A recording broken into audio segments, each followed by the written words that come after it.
सरकार ने मई में गुड्स एंड सर्विसेज टैक्स से 2.01 लाख करोड़ रुपए जुटाए। सालाना आधार पर इसमें 16.4% की बढ़ोतरी हुई।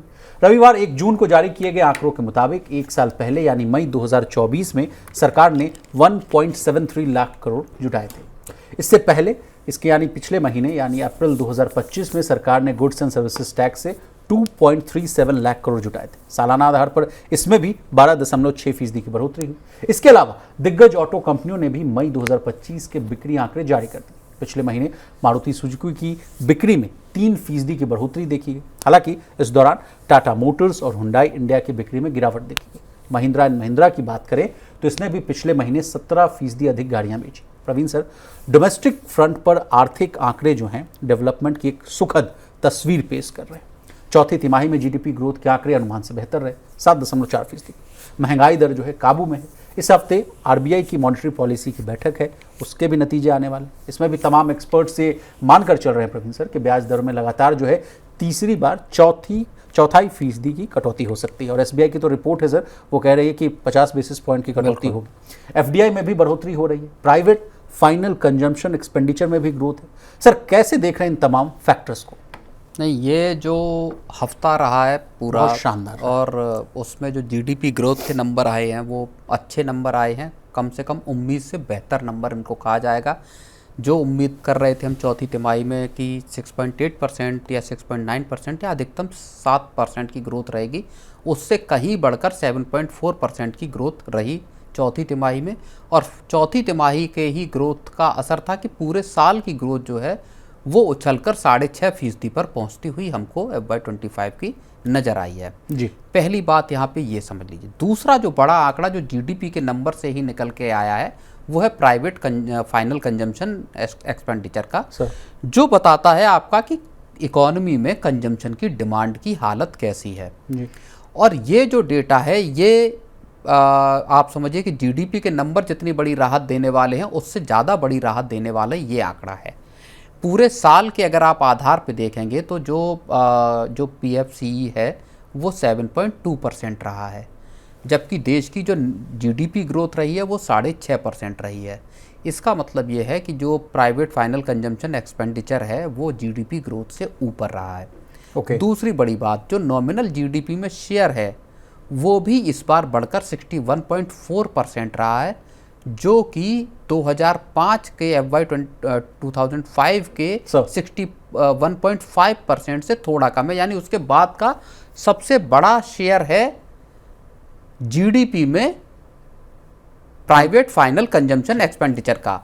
इसका मतलब यह है कि इकोनॉमी में कंजम्पशन की हिस्सेदारी बढ़ी है और ग्रोथ जो है वो जो ग्रोथ दिखा रहा है 7.2% की सालाना की, वो ये दिखा रही है कि इकोनॉमी में रिवाइवल या इकोनॉमी में डिमांड में जो रिवाइवल है वो नज़र आ रहा है इस वक्त। Exactly sir. और ये एक सरकार के लिए एक बहुत बड़ी राहत की बात है, खासतौर पर ऐसे वक्त पर जबकि पूरा अनसर्टेनिटीज़ का एक दौर चल रहा है और सरकार का पूरा पुश इस बात पर है कि किसी तरह से ग्रोथ को आगे बढ़ाया जाए। विशाल, अब सर ऑटो सेल्स के आंकड़ों पर भी हम आपसे टिप्पणी लेना चाहेंगे। सर, वहाँ जो तस्वीर है थोड़ी डगमगाती हुई दिख रही है, क्या कारण देख रहे हैं प्रवीण सर उसमें? नहीं, देखिए ऑटो सेल्स के अगर आप नंबर देखेंगे तो महिंद्रा और टोयोटा इन दोनों के जो नंबर है 16-17% के आसपास ग्रोथ इनको दिखाई दी है मई तो में।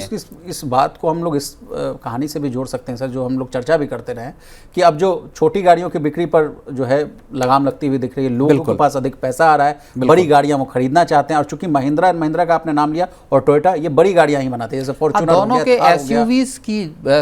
एसयूवी सेगमेंट में दोनों जो कंपनियां हैं और एसयूवीज की सेल्स के बूते ही इनके नंबर अच्छे नंबर आए हैं, जबकि बाकी कंपनियों के, चाहे आप मारुति को देख लीजिए या बाकी को, उनके सामने दिक्कत इसी बात की पैदा हुई है।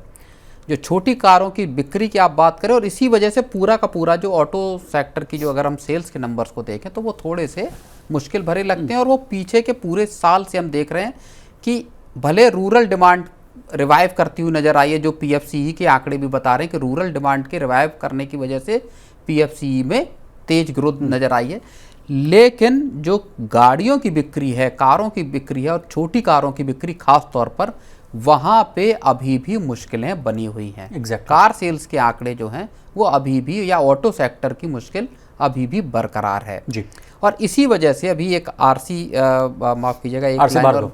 बिल्कुल, ये आरसी भार्गव का अभी बिल्कुल ताज़ा इंटरव्यू है जो एक बिजनेस स्टैंडर्ड को दिया है, उसमें उन्होंने इस बात का जिक्र किया है। क्या बातें हैं सर? उन्होंने please कहा है कि छोटी गाड़ियों की बिक्री की जो मुश्किलें हैं वो अभी बरकरार हैं। उन्होंने एक दूसरी बड़ी बात कही है और जो एक बहुत गंभीर ट्रेंड की ओर इशारा करती है।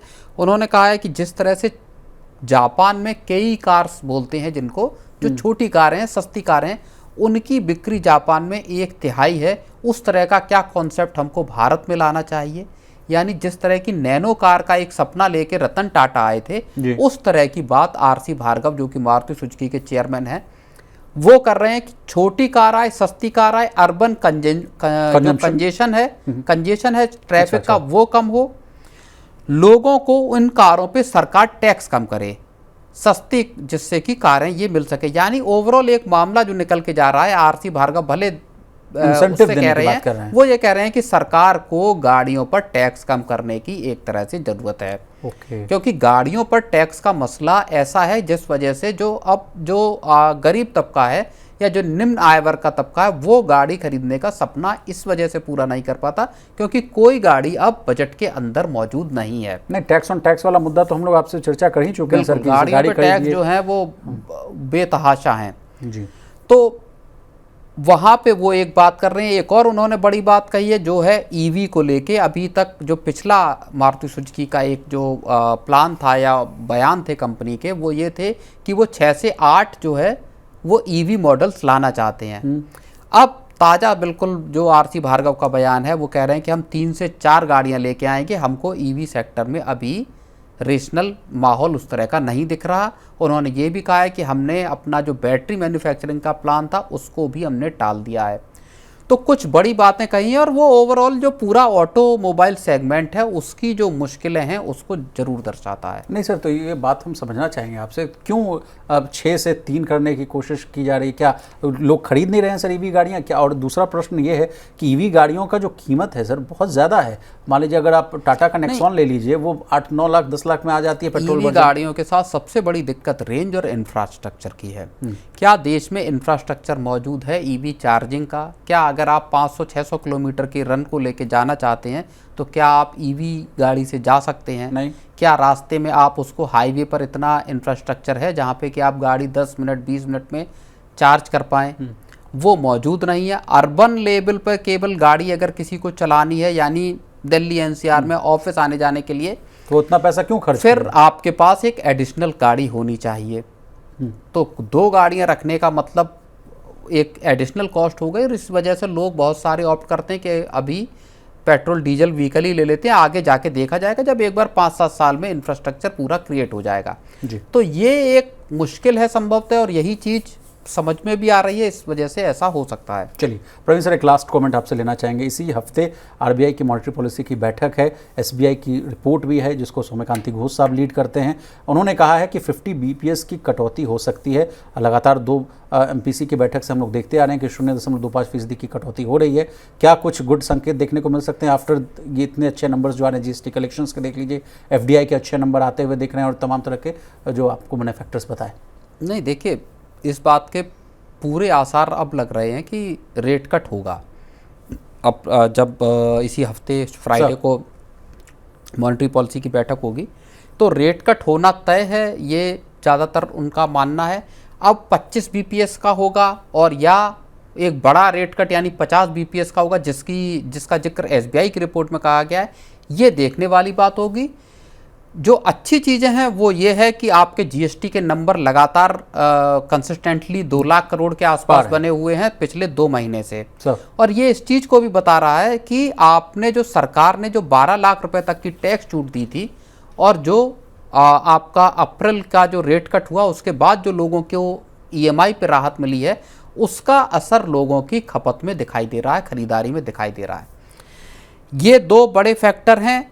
महंगाई का जो फैक्टर है वो अभी भी लगातार, सब्जियों की कीमतें देख लीजिए या ओवरऑल अगर आप सीपीआई इन्फ्लेशन के आंकड़े देखेंगे तो वो कंट्रोल में है 3.16। बिल्कुल। और माना ये जा रहा है कि आगे चलकर महंगाई 4% का जो आरबीआई का लेवल है उसके कंट्रोल में, उसके भीतर ही रहने वाली है।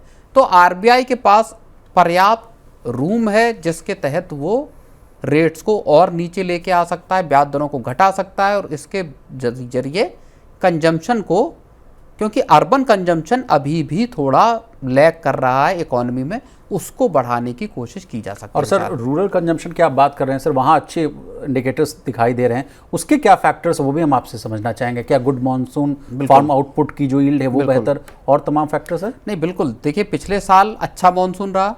पिछले साल की चाहे खरीफ की फसल हो गर्मियों वाली, चाहे रबी की सर्दियों वाली फसल हो, दोनों फसलों का आउटपुट जो आया है वो बेहतरीन रहा है, बहुत अच्छा रहा है। सरकार के खजाने में या सरकार के जो भंडार हैं उसमें ग्रेनरीज जो है वो पर्याप्त है सर।